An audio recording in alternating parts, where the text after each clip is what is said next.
In this video, we're going to focus on the oxides, which are binary compounds containing oxygen and one other element with oxygen in the -2 oxidation state.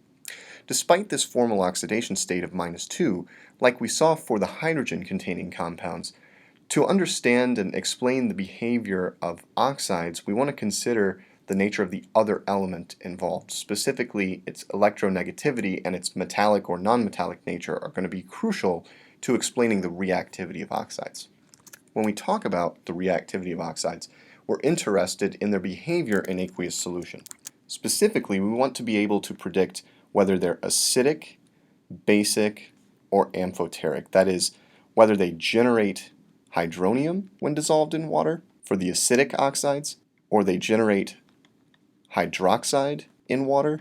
These are the basic oxides, or they can react with both acids and bases. And since these oxides have the ability to serve as either a base or an acid themselves, we call them amphoteric. They're both acidic and basic in a sense, depending on the environment they're in.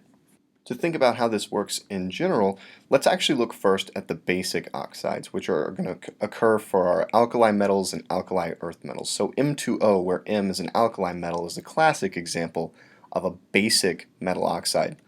Why is it basic? Well, it's best to really think of this as two M plus ions and one O2 minus ion. And the M plus alkali metal cations are pretty much rocks. They're pretty much going to sit around and do nothing.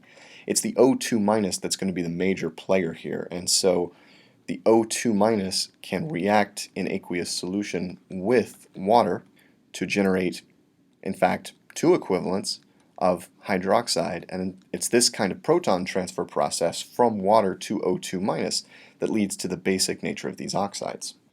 Acidic oxides are formed generally by the nonmetals and have some number of nonmetal atoms along with some number of oxygens in their structure. An example here is something like N2O5, dinitrogen pentoxide. This solid compound can react with liquid water to generate hydronium. Specifically, with two waters involved here, we end up with the production of H3O+, aqueous, and the rock solid and very stable nitrate anion, two of these. It's the generation of hydronium that makes these oxides acidic. Amphoteric oxides can react with both acids and bases and will do so depending on whether acid or base is added to the aqueous solution. You tend to find amphoteric oxides for your metalloids, elements like aluminum, beryllium, and tin, which are not quite metallic but not quite nonmetallic. To show an example of how this works, let's consider alumina, Al2O3. Al2O3 can react in strong acid, that is, it can serve as a base by soaking up these protons to form three waters. Notice that the three waters, we can envision those coming from the three O2 minus ions sort of built into Al2O3, combining with the six H pluses to form three neutral water molecules. And the byproduct here are two aluminum 3+ cations, which are stable in aqueous solution. So this reaction involves the Al2O3 acting as a base, and specifically the negative oxygen portion of Al2O3 combining with protons to produce water. Alumina can also act as an acid. That is, when it's dissolved in strongly basic solutions containing hydroxide and, of course, water, the hydroxides can coordinate to the aluminum center, resulting in two AlOH4- anions. This amounts to the Al2O3 acting as an acid, and you can think of it as a Lewis acid, where hydroxide is serving as a Lewis base and coordinating to the aluminum center. Now that we've seen how acidic, basic, and amphoteric oxides behave, we want to address the question of how to predict whether a given oxide will be acidic, basic, or amphoteric.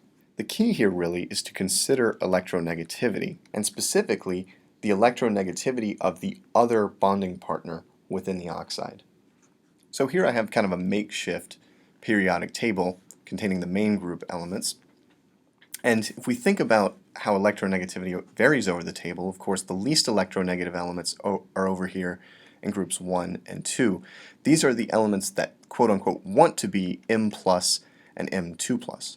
And in compounds with oxygen, these really are M plus and O2 minus, or M2 plus and O2 minus. It's the basic nature of that O2 minus that gives the oxides of all of these elements their basic nature. So everything that I'm boxing in blue here forms a basic oxide. The other bonding partner is not very electronegative at all, so these are characterized by behavior involving the O2 minus, or the oxide anion.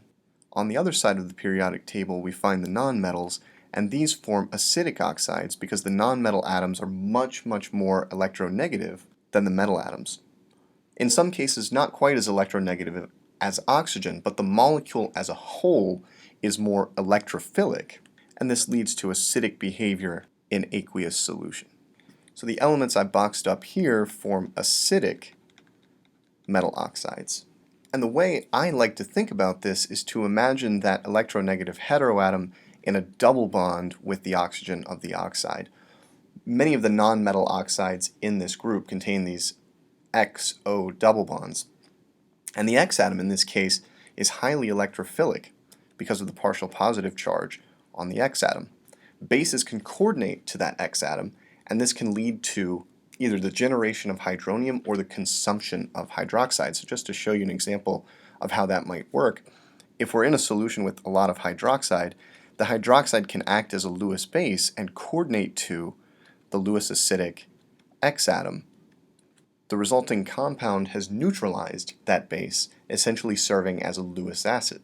This bunch of oxides in the middle are somewhat ambiguous. So everything I'm outlining in purple here forms amphoteric oxides.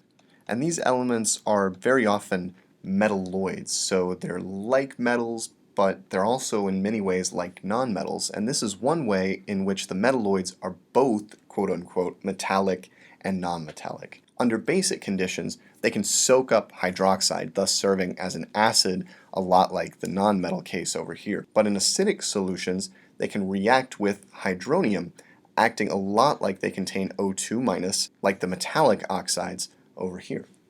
There's a figure in your text that actually includes the element names that looks a lot nicer than the figure I've drawn here. But hopefully this gets the general point across that in identifying whether an oxide will be acidic, basic, or amphoteric, we want to consider the electronegativity of the other bonding partner and the nature of the bonding within. You may have noticed that the metallic oxides tend to be associated with ionic bonding between a cationic metal ion and the O2- anion, while the acidic oxides are characterized by covalent bonding in which the nonmetal partner is partially positive, leading to acidic behavior. In the acidic oxides, it's that partially positive nonmetal atom that's driving the reactivity, while on the basic side, it's really the O2- anion that's driving the reactivity.